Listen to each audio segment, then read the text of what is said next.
العلم هو النور الهادي والمفتاح لكل الخير من يرد الله به خيرا. بسم اللہ الرحمن الرحیم نحمده ونصلی علی رسولہ الکریم اما بعد. عزیز طلبہ کرام، مصنف رحمۃ اللہ علیہ اب آگے ارشاد فرماتے ہیں وَإِذَا زَوَّجَ الْأَمَةَ مَوْلَاهَا ثُمَّ أُعْتِقَتْ فَلَهَا الْخِيَارُ حُرًّا كَانَ زَوْجُهَا أَوْ عَبْدًا وَكَذَلِكَ الْمُكَاتَبَةُ. اور جب مولا نے اپنی باندی کا نکاح کرا دیا پھر وہ آزاد کر دی گئی، تو اس صورت میں اس آزاد شدہ باندی کو اختیار حاصل ہوگا اپنے نکاح کے بقا اور عدم بقا کا. اس کا شوہر چاہے آزاد ہو یا غلام. اور اسی طرح مکاتبہ کا بھی حکم ہے. عزیز طلبہ کرام اور سامعین اعظام، یہ ایک مسئلہ ایسا ہے جس میں آزادی کے بعد باندی کو اختیار حاصل ہوگا یا نہیں، اور اگر حاصل ہوگا تو کس طرح آزاد کی ہوئی باندی کو اختیار حاصل ہوگا، اس کو بیان کیا گیا ہے. لہذا یہ کہا کہ آقا نے، مولا نے جب اپنی باندی کا نکاح کرا دیا کسی آدمی کے ساتھ، تب دیکھیے یہاں پر مولا نے نکاح کرایا ہے، اور جب مولا اپنی باندی کا نکاح کسی سے کر دے تو اس میں جو ہے تو باندی کی رضامندی اور اس کی پسند کا کوئی اعتبار نہیں ہوتا، کیونکہ اس کو اس کا اختیار نہیں ہے. لہذا مولا نے اپنی باندی کا نکاح کر دیا، نکاح ہو گیا، پھر بعد میں مولا نے اپنی باندی کو آزاد کر دیا یا وہ آزاد کر دی گئی. یعنی کسی نے، مثال کے طور سے کسی نے اس باندی کو اس کے مولا کو جو ہے تو قیمت ادا کر کے آزاد کر دیا،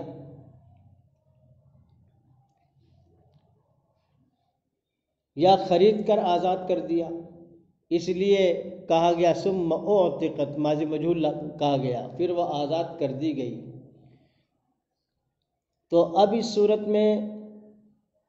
اس آزاد شدہ باندی کو اپنے نکاح کے بقا کا اختیار ہوگا. اگر وہ چاہے تو اپنے نکاح کو باقی رکھے، اور اگر چاہے تو نکاح کو فسخ کر دے. یہ اختیار اس لیے اس کو حاصل ہو رہا ہے کہ جب مولا نے اپنی باندی کا نکاح کرا دیا تھا تو اس کا شوہر 2 طلاقوں کا مالک تھا، اور اس کے آزاد ہوتے ہی شوہر کی ملک میں 1 طلاق کا اضافہ ہو گیا. لہذا یہ سبب بنا اس کی بیوی کو اختیار ملنے کا، کیونکہ اس سے حرج ہوا بیوی کے ذات پر. کیونکہ اگر جو ہے تو شوہر اسے 2 طلاق دے دیتا تھا پہلے، آزاد ہونے سے پہلے، تو وہ بالکلیہ اس کے نکاح سے نکل جاتی تھی. لیکن اب جو ہے تو تیسری طلاق کا بھی مالک ہو گیا اور 2 طلاقوں سے بالکلیہ اس کی نکاح سے نہیں نکلی. یعنی اس طرح کہ اگر جیسے آزاد عورت ہے، اس کو اس کے شوہر نے اگر 3 طلاقیں دے دیا تو اس کے نکاح سے ایسی نکل گئی کہ اب طلاق کی عدت پوری ہونے کے بعد اگر وہ شوہر دوبارہ اسی سے نکاح کرنا چاہے تو اب شوہر اس سے نکاح نہیں کر سکتا تھا جب تک کہ وہ حلالہ نہ کر لے.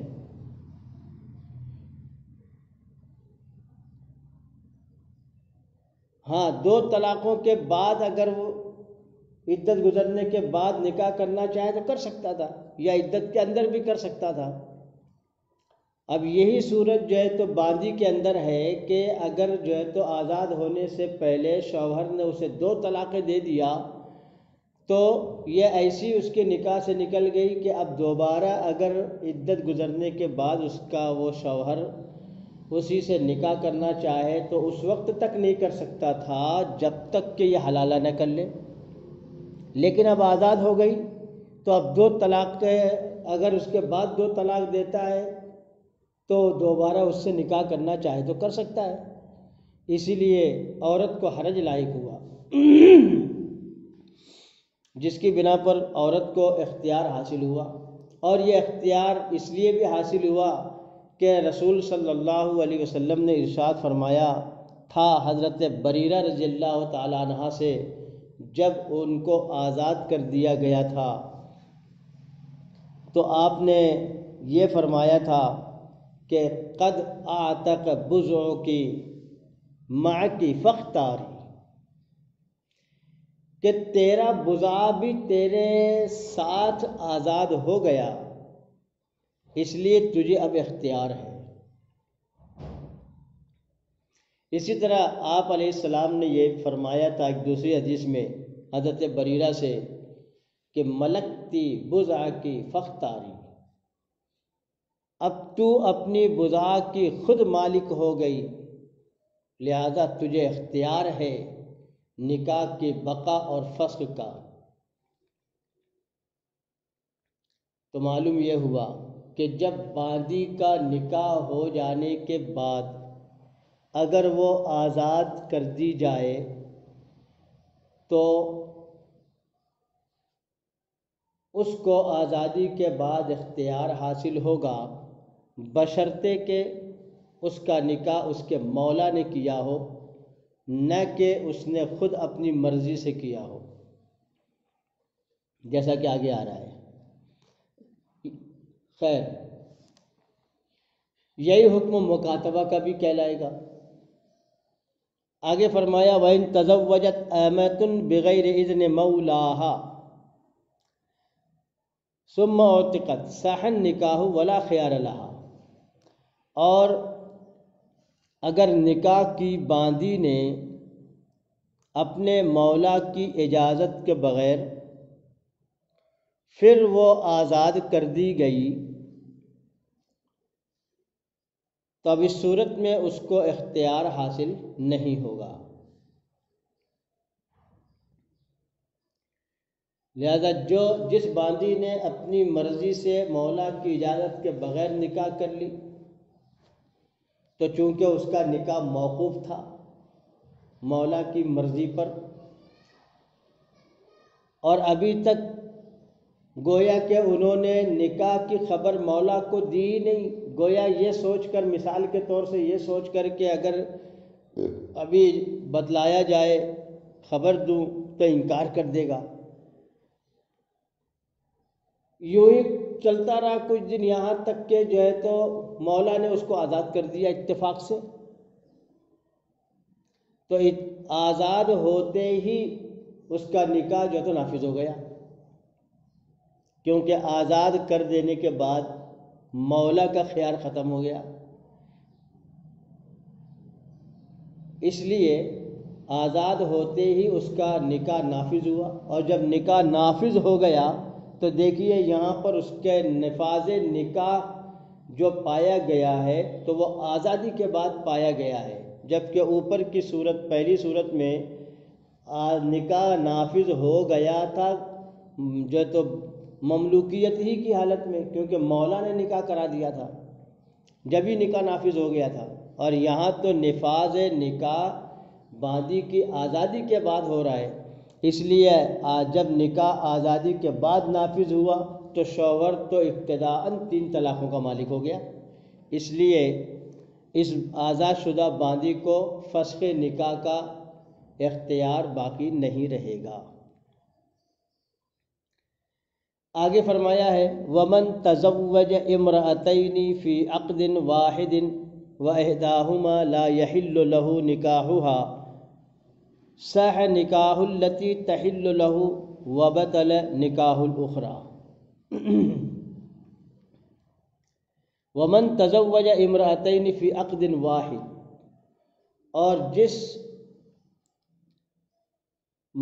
اور جس مرد نے 2 عورتوں سے نکاح کیا عقد واحد میں، لا يحل له نکاحها وإحداهما لا يحل له نکاحها، اور ان دونوں عورتوں میں سے ایک عورت ایسی ہے کہ اس سے اس کے لیے نکاح کرنا حلال نہیں ہے، صح نکاح التی تحل لہ، تو اس عورت سے اس کا نکاح صحیح ہوگا جو اس کے لیے حلال ہے، وبطل نکاح الاخری، اور دوسری اس عورت کا نکاح باطل ہو جائے گا جو اس کے لیے حرام ہے۔ یعنی ایک تو یہ ہے کہ کوئی آدمی جو ہے تو ایک عورت سے نکاح کیا، اس کے ہوتے ہوئے دوسری عورت سے بھی نکاح کرنا چاہتا ہے، اپنی 2 بیویاں 3 بیویاں 4 بیویاں رکھنا چاہتا ہے، تو ان سب کا سے نکاح جو ہے تو الگ الگ ہوا، الگ الگ زمانے میں، اور وہ سب نکاح صحیح رہا ہو تو سب اس کی بیویاں کہلائیں گی۔ یہاں جو مسئلہ ہے وہ یہ کہ مجلس واحد میں 2 عورتوں سے نکاح کیا، لہذا گویا کہ نکاح اس طرح ہوا کہ میں نے تم دونوں عورتوں سے نکاح کیا 1,000 مہر کے عوض، مثلا یوں کہا، دونوں عورتیں ساتھ نہ تھیں، ایک ہی مجلس تھی، یا قاضی نے، آج کل جو قاضی کا رواج ہے، اس نے کہا کہ میں نے تم دونوں عورتوں کا نکاح اس فلاں مرد کے ساتھ 1,000 مہر کے عوض میں کر دیا، انہوں نے قبول کر لیا، تو اب ان دونوں عورتوں سے اس مرد کا نکاح بیک وقت ایک ہی مجلس میں صحیح ہوگا یا نہیں، ایک بات۔ دوسرے یہ کہ ان دونوں عورتوں سے نکاح صحیح ہوگا یا نہیں، تو اس کا جواب یہ ہے کہ اگر یہ دونوں عورتیں اجنبیہ ہوں مثلا، اور دونوں سے اس کا نکاح کرنا صحیح ہو،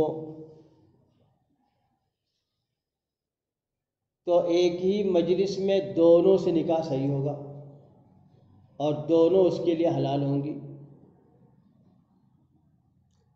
لیکن اگر ایسا ہوا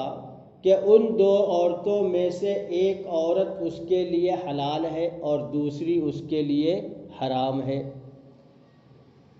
پھر بھی جو ہے تو قاضی نے نکاح کرا دیا کہ میں نے تم دونوں عورتوں کا نکاح فلاں ابن فلاں سے اتنے مہر کے عوض میں کر دیا، یا انہی دونوں نے جو ہے تو مرد عورت نے ایجاب و قبول کر لیا گواہوں کی موجودگی میں، تو ان میں سے اس عورت سے نکاح تو صحیح ہو اور نافذ ہو جائے گا جو اس کے لیے حلال ہے، اور دوسری عورت سے نکاح باطل ہو جائے گا جو اس کے لیے حرام ہے۔ مثال کے طور سے 2 عورتیں ہیں، ایک مجلس میں بیٹھی ہے اور نکاح کیا جا رہا ہے تو ان میں سے ایک عورت اجنبیہ ہے مرد کے لیے، اور دوسری عورت مثلاً اس کی رضاعی بہن ہے، مثلاً اس کی رضاعی بہن ہے، تو اب یہ رضاعی بہن مرد کے لیے حرام ہے، رضاعی بہن مرد کے لیے حرام ہے۔ اب ظاہر بات ہے کہ جو رشتہ حرام ہے اس سے نکاح کیا جائے تو نکاح نافذ نہیں ہوگا،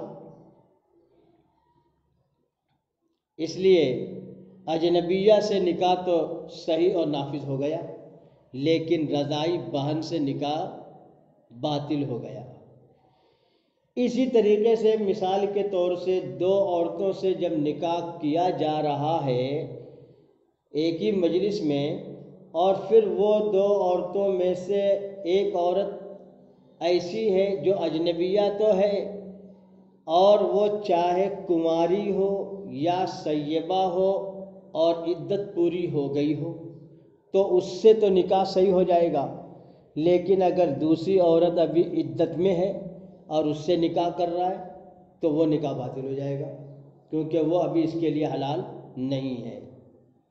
اسی طریقے سے اگر اس نے دو بہنوں سے نکاح کیا، دو بہنوں سے نکاح کیا تو ان میں سے ایک حلال ہوگی جبکہ قبول کرنے میں پہل جس نے کی ہو، اور دوسری اس پر حرام ہو جائے گی۔ خیر، آگے مصنف فرماتے ہیں وَإِذَا كَانَ بِالزَّوْجَةِ عَيْبٌ فَلَا خِيَارَ لِزَوْجِهَا، اور جب بیوی کے اندر کوئی عیب ہو تو اس کے شوہر کو کوئی اختیار حاصل نہیں ہوگا۔ وَإِذَا كَانَ بِالزَّوْجِ جُنُونٌ او جزام او برس فلا خیار للمرأة، اور اگر شوہر کو دیوانگی ہو یا وہ جزامی یا برسی ہو تو عورت کو کوئی اختیار نہیں ہوگا۔ امام ابو حنیفہ اور امام ابو یوسف رحمہم اللہ کے نزدیک، وقال محمد رحمہ اللہ لہ الخیار، اور امام محمد رحمہ اللہ نے کہا ہے کہ اسے اختیار حاصل ہوگا۔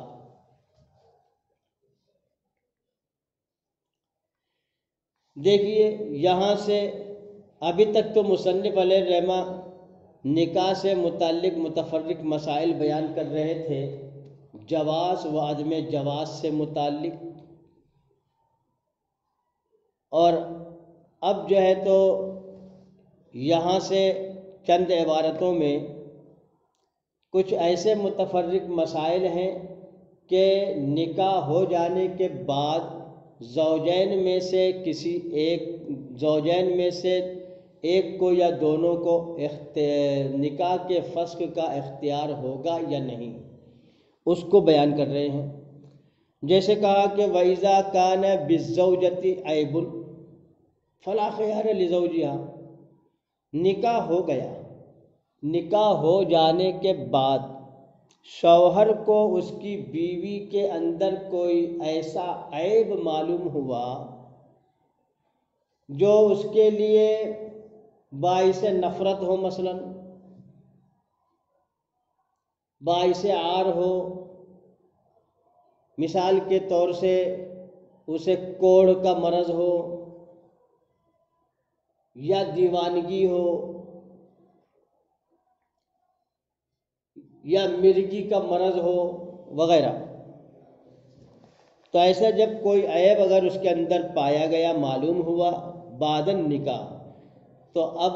شوہر کو اس کا کوئی اختیار نہیں ہوگا، کیونکہ عموماً نکاح سے پہلے لڑکا اور لڑکی کے حالات کا علم حاصل کیا جاتا ہے مختلف طرق سے، اب نکاح کے بعد اگر یہ معلوم ہوا تو یہ مرد کی کوتاہی ہوئی کہ اس نے جو ہے تو تفصیلی معلومات حاصل نہ کی، اس لیے اسے کوئی اختیار نہیں ہوگا۔ اسی طرح وَإِذَا كَانَ بِالزَّوْجِ جُنُونٌ، جب شوہر کے اندر جنون ہو یا جزامی ہو، جزام کا مرض ہو یا برس یعنی کوڑھ کا مرض ہو، فلا خیار للمرأة، تو بعد نکاح عورت کو اب عورت کو اختیار نہیں ہوگا نکاح کے فسخ کرنے یا باقی رکھنے کا، علیحدگی اختیار کرنے کا شیخین کے نزدیک۔ اور امام محمد رحمہ اللہ نے فرمایا ہے کہ اسے اختیار ہوگا۔ یہاں فتویٰ شیخین کے قول کے مطابق ہے، لہذا کوئی اختیار حاصل نہیں ہوگا۔ اسی طرح کا ایک مسئلہ آگے ہے، وَإِذَا كَانَ الزَّوْجُ عِنِّينًا أَجَّلَهُ الْحَاكِمُ حَوْلًا، جب شوہر نامرد ہو تو حاکم اس کو 1 سال کی مہلت دے، فَإِنْ وَصَلَ إِلَيْهَا وَإِلَّا فَرَّقَ بَيْنَهُمَا، اب اگر وہ صحبت کے قابل ہو جائے تب تو بہتر ہے، ورنہ ان دونوں کے درمیان تفریق کر دے۔ ان طلبت المرأۃ ذالک، قاضی تفریق اس وقت کر سکتا ہے جبکہ عورت کی جانب سے فرقت کا مطالبہ ہو۔ وکانت الفرقۃ تطلیقۃ بائنۃ، اور یہ فرقت طلاق بائن کا درجہ رکھے گی۔ ولہا کمال المہر، اور بیوی کو کامل مہر ملے گی۔ اذا کان قد خلا بہا، بشرطے کہ نکاح کے بعد اس نے اپنی بیوی کے ساتھ خلوت اختیار کیا ہو، تنہائی اختیار کیا ہو، جہاں اس سے صحبت سے کوئی مانع نہ ہو۔ وَإِنْ كَانَ مَجْبُوبًا، اور اگر شوہر مجبوب ہو یعنی مقطوع الذکر ہو، فرق القاضی بینہما فی الحال، تو اب قاضی ان دونوں کے درمیان تفریق کر دے گا فی الحال۔ ولم یعجلہ، اور اسے علاج معالجے کی مہلت نہیں دے گا۔ والخصی یعجل، اور اگر شوہر خصی ہو تو اسے مہلت دی جائے گی، کما یعجل العنین، جیسا کہ عنین یعنی نامرد کو مہلت دی گئی تھی علاج معالجے کی۔ یہ چند مسائل جو شوہر سے متعلق ہیں کہ وہ عیب ایسا عیب ہے جو شوہر کے اندر پایا گیا ہے، تو اب نکاح کے بعد میاں بیوی کے درمیان نکاح کے بقا اور فسخ کس طریقے سے ہونا چاہیے۔ تو کہا گیا کہ جب شوہر نامرد ہو تو بیوی کا حق تو ادا کرنے سے قاصر رہا، تو فوراً خبر ملتے ہی، معلوم ہوتے ہی فوراً تفریق نہیں کی جائے گی، بلکہ اسے مہلت دی جائے گی، مثلاً 1 سال کی مہلت دی جائے گی کہ اتنی مدت میں وہ اپنا علاج معالجہ کر کر اس لائق ہو جائے کہ وہ صحبت کرنے پر قادر ہو جائے۔ اگر صحبت کرنے پر قادر ہو گیا یعنی علاج معالجے سے صحیح اور تندرست ہو گیا، تب تو نکاح باقی رہے گا، اور اگر اب بھی فیل رہا تو اب قاضی ان دونوں کے درمیان تفریق کر دے گا۔ یہ یاد رہے کہ یہ مہلت جو 1 سال کی دی جائے گی یہ اس صورت میں ہے جب کہ وہ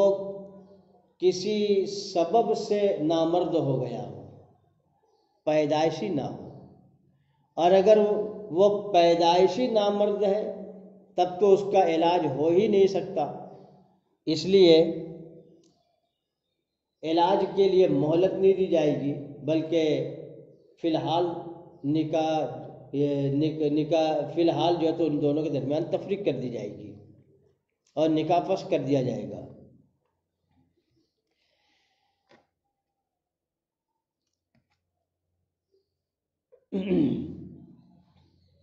اور یہ جو تفریق ہوگی یہ فرقت بائنہ، جو طلاق بائنہ کا درجہ رکھے گی۔ عورت پوری مہر کی حقدار ہوگی، شرط یہ ہے کہ نکاح کے بعد شوہر نے خلوت کیا ہو تو، ورنہ اگر مسمى مہر دی تو خلوت نہیں کیا اور مسمى مہر دی تو نصف کی حقدار ہوگی، اور اگر مہر مثل تھی تو کچھ بھی نہیں ملے گا۔ اور اگر شوہر مجبوب ہو، محبوب ہو نہیں، مجبوب کہتے ہیں مقطوع الذکر کو، جس کا ذکر ہی کاٹ دیا گیا ہو، تو ظاہر بات ہے یہ تو پیدائشی نہیں بلکہ بعد میں کاٹا ہوا ہوگا، کاٹا گیا ہوگا، تو اب جو ہے تو عزو تناسل نہیں ہے، کاٹ دیا گیا تو دوسرا تو لگ نہیں سکتا، علاج سے آ نہیں سکتا، صحیح نہیں ہو سکتا، اس لیے فی الحال ان کے درمیان تفریق کر دی جائے گی اور کوئی مہلت نہیں دی جائے گی۔ والخصی یؤجل، اور خصی مرد کو مہلت دی جائے گی جس طرح انین کو مہلت دی گئی تھی، کہ ہو سکتا ہے کہ یہ خصی بھی تندرست ہو جائے انین کی طرح، اس لیے ان دونوں انین اور خصی کو 1 سال کی مہلت دی جائے گی تاکہ وہ علاج معالجہ کر کے صحبت کرنے کے لیے قادر ہو جائے تو ان کا نکاح باقی رہے گا، اور اگر جو ہے تو اس لائق نہ ہو سکے تو قاضی ان دونوں کے درمیان تفریق کر دے گا۔ السلام عليكم، لا تنسوا الاعجاب بالفيديو والاشتراك في القناة تشجيعا لنا لنستمر بنشر المزيد إن شاء الله.